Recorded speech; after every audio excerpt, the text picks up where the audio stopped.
The principal's hands shook so violently the phone nearly slipped. The gang's voice still echoed in the room. 500,000, or pieces.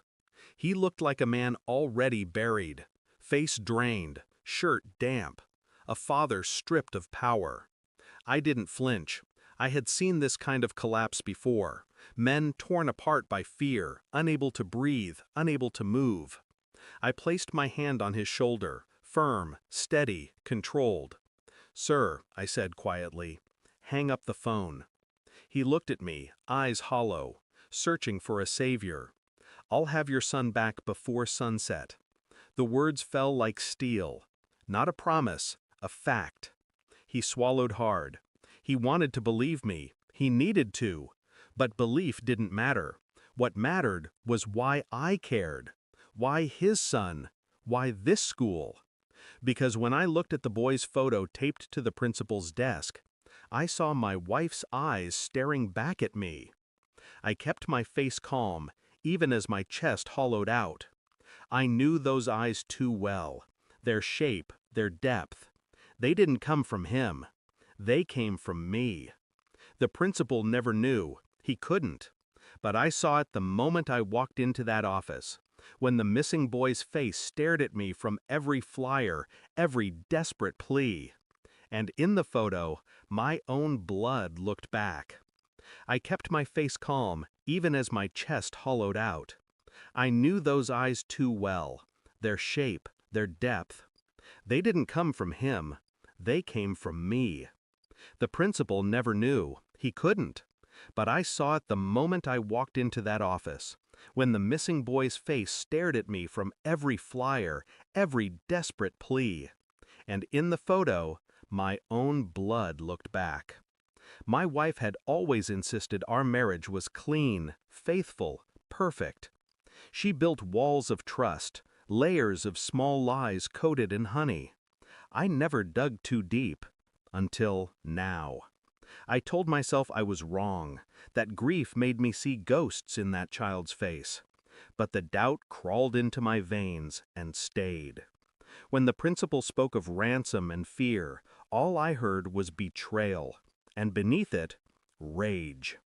I moved through the school like a ghost, asking questions, tracing leads.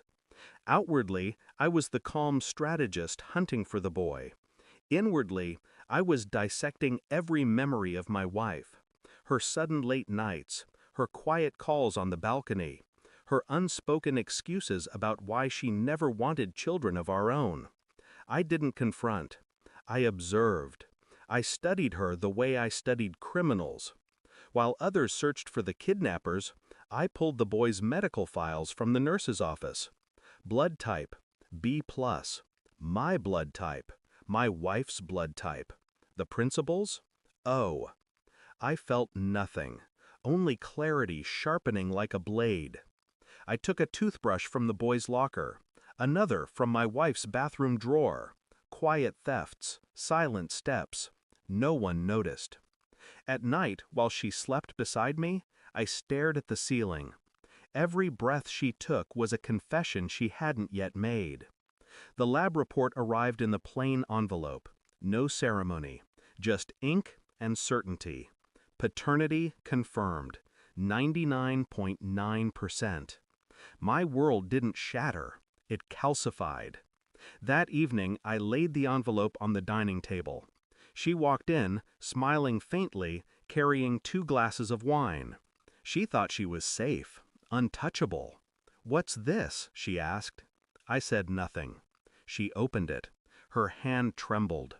Her lips parted, a gasp caught in her throat. Her mask cracked in silence. I watched her unravel, piece by piece, while I sat still, empty of mercy. Finally, she whispered, "Please, it wasn't supposed to." Her words dissolved. She had nothing left to hide behind. I leaned forward, voice low. "Your son was taken today." Her eyes widened, horror cutting through her face. She thought I meant my son, her secret child. "Yes," I continued, "the principal's boy. Your boy. The one you never told me about. She tried to speak, but her throat locked.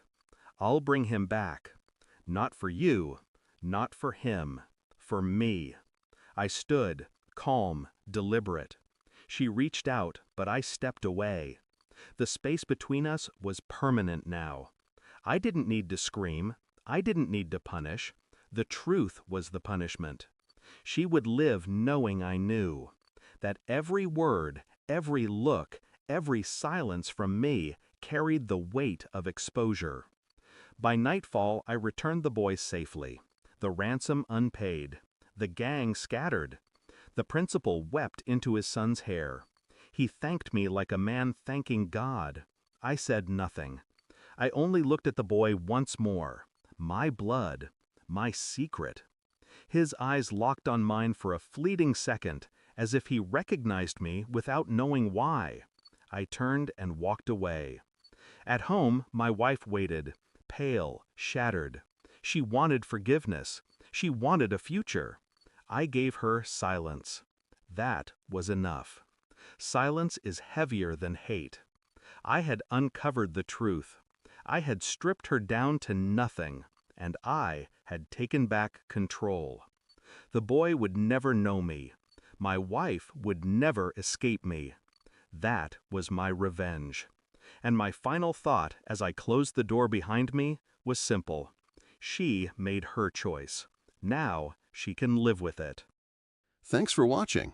Don't forget to like, share, and comment. Subscribe now to Cheating Stories Insight World for more amazing stories.